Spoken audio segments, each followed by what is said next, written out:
의료진 번아웃. 의료 분야의 기업이 되는 번아웃으로 인해서 발생하는 어마어마한 인적인 근저적인 비용을 외면하는 경우가 너무 많다. 시스템이 의사들을 소진시킨다.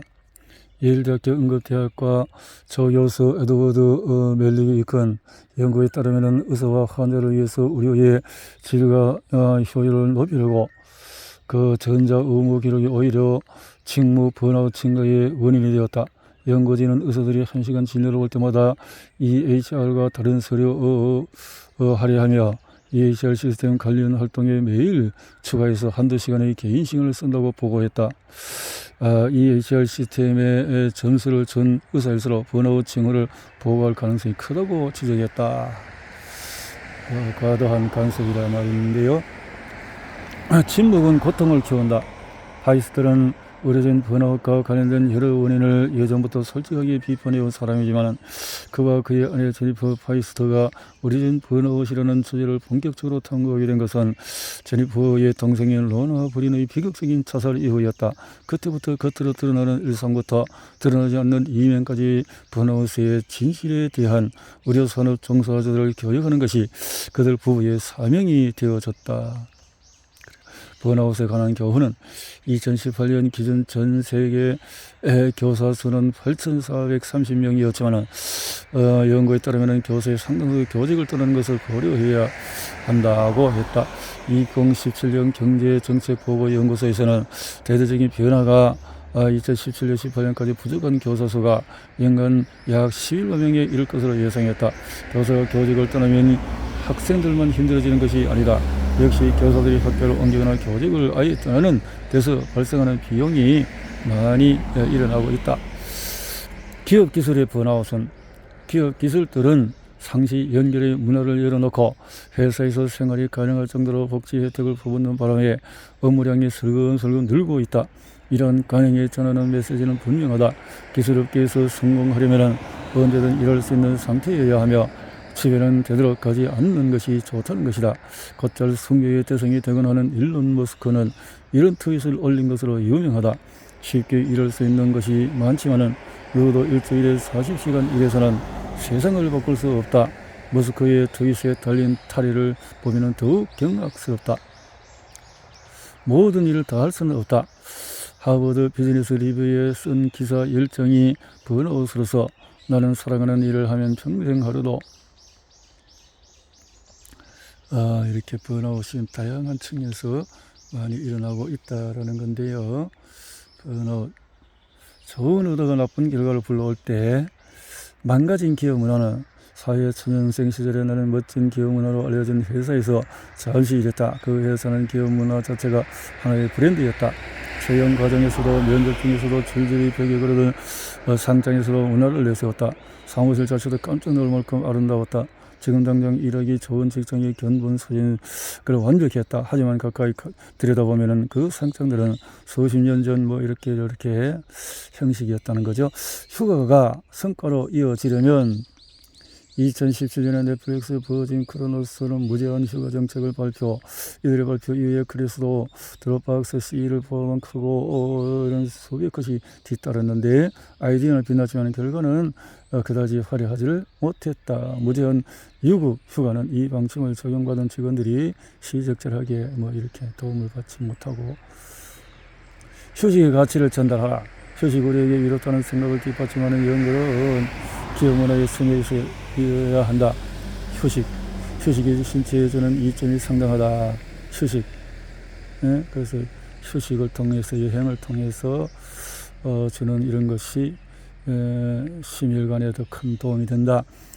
부담을 분산하자. 직원들이 자리를 비운 동안에 대체 인력으로 지정된 사람들이 직무를 감당할 수 있는지를 확인해야 한다.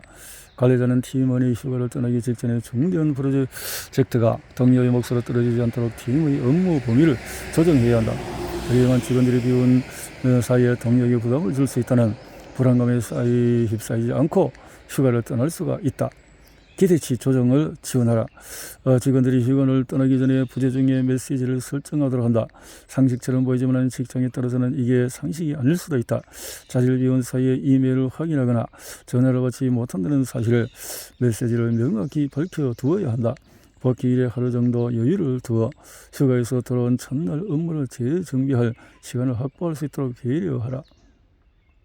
팀워크 형성과 강요된 재미는 포용성을 발휘하라. 월마트 벤사와 하산 부사장 경 문화 다양성 최고 책임자는 인터뷰에서 사람들이 휴일을 보내는 다양한 것을 인정해야 한다고 말했다. 리더는 팀원들이 편안하고 안전한 환경을 만들어야 합니다. 주류 문화에 속하는 사람들이 휴일을 보내는 사람들을 더 깊이 이해할 수 있도록 해야 된다. 업무량을 재조정하라.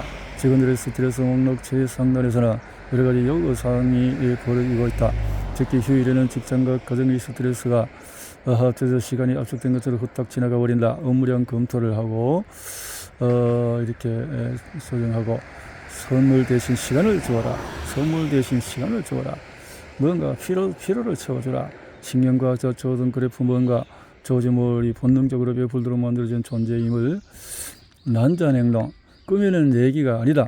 난자행동 정책은 실제로 좋은 취지로 도입되었고 실리콘밸리 기술 기업들을 중심으로 인기가 높아지고 있다. 그러나 이 정책은 재변에 깔린 죄의가 너무나 많아서 혼미할 지경이고 번아웃에도 악영향을 미친다. 난자행동 지원 정책은 직원들이 각자 적절한 시기에 추진할 자유를 돕겠다는 의미지만 비판론자들은 직원들에게 가족보다 더 중요하다는 메시지를 보내는 계기라고 주장한다. 번아웃 측정. 번아웃 측정의 표제는 전에도 지금도 메슬렉 번아웃 목록이다. 1981년에 만들어진 MBI는 직무 번아웃과 관련된 22개 항목으로 이루어진 심리학적인 일람표이다. 번아웃의 3가지 차원인 감정 소진, 탈인력화, 인격화, 자아 성취감 저하를 측정한다. 현재 누구나 해볼 수 있는 일반 너와 나 그리고 단돈 $5. 메슬렉은 모든 조직이 먼저 물어보기를 철칙으로 삼아야 하는 이야기하면서 여러 가지 사례를 소개했다. 그 중에서도 건물 옥상에 배구장을 설치한 최고 경영자가 떠오릅니다. 어떻게 됐는지 대충 짐작이 가시죠? 메슬렉은 말했다. 배구장은 소수의 영혼 사용하는 시설이잖아요. 그래서 사람들은 이 일이 빈정됐고 여기에 너무나 큰 돈이 들어갔다는 데 대해서 분노하기까지 이르렀다. 그래서 이것을 팀원과 조직원을 위해서 하는 것이 아니라 옥상에다 이렇게 해서 최고 경영자 자기 자신만의 누림을 만들었기 때문에 불만이 원성이 커졌다. 설문 필요를 줄이려면 메슬렉은 조직들이 겪는 큰 문제 중에 하나로 압도적인 것 때문에 느끼는 필요를 느꼈다. 나도 동의한다. 메슬렉과 나는 이런 상황을 만날 때마다 좌절감에 대해서 공감을 했다. 설문 필요를 줄이려면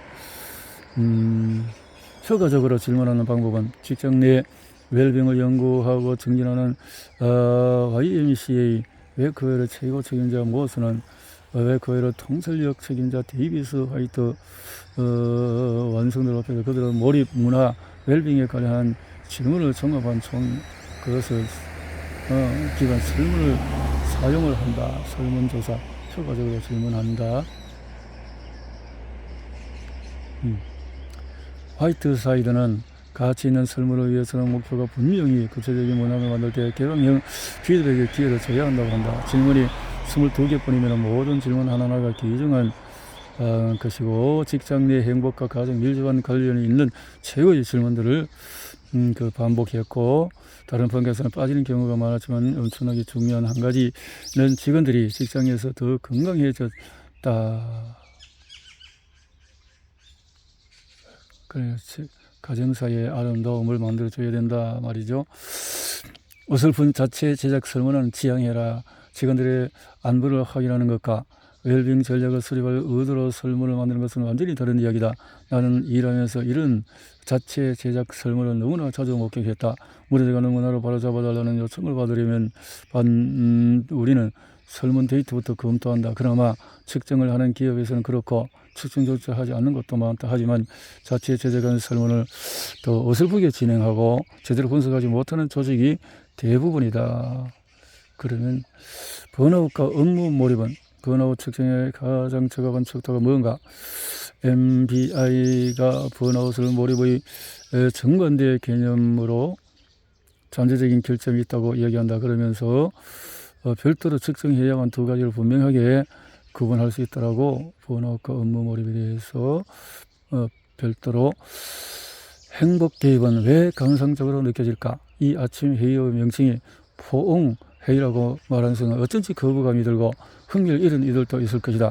우리는 단순하거나 달콤하게 느껴지는 웰빙 개입의 본능적인 거부 반응을 보이는 경향이 있다. 어떤 사람들에게 행복은 나쁜 브랜드다. 심각한 문제에 낙천적이기만 접근급을 들이대는 것처럼 느껴지기 때문이다.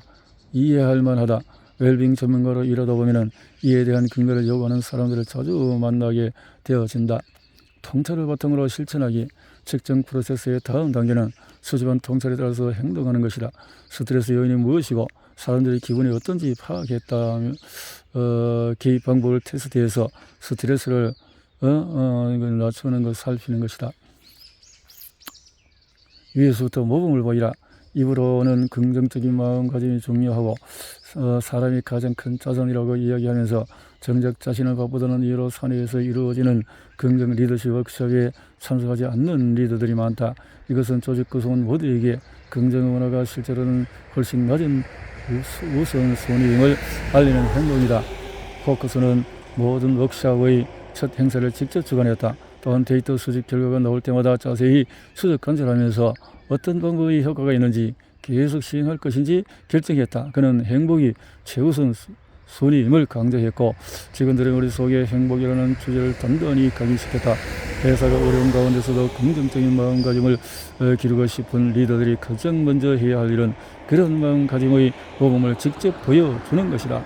변화를 요구하기 전에 연기를 도와라. 요구하기 전에 사람은 혼자서 고립된 상태로 긍정적인 변화를 일으키지 않는다.